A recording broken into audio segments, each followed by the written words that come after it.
So the reason for this is quite simple. All Force users have a sort of passive defense around them that protects them from force choke, force push. It blocks all force powers to a certain extent, all especially ones that are like intangible.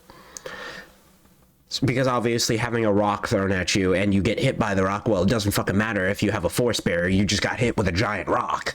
It's a rock. But yeah, so they all come with a sort of passive defense that can be strengthened or decreased by basically how much concentration they're able to put upon it, and obviously their natural force power.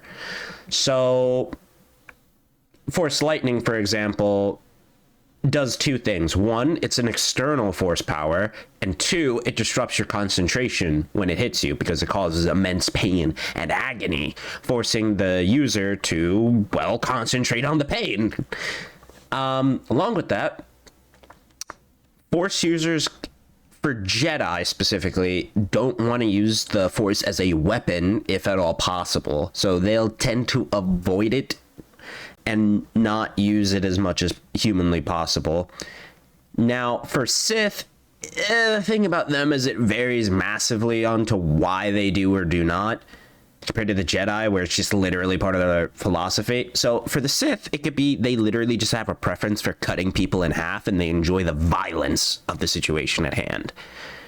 Because, well, they're Sith. Now, obviously, compared to that, someone like Darth Sidious, who only really uses lightsaber combat as more of a joke. He literally says it's for fun. As we saw with the Darth Maul fight, at any point he could have just killed him. And again, the whole thing with the Jedi versus Sith, Force users versus non-Force users, it comes down to, well, are they mentally ready? Because one of the biggest things about it, again, is if they're scared. So like General Grievous's whole thing was fear. If you were scared of General Grievous, you were cooked. But again, it mostly comes down to, we have a preference for it or we don't.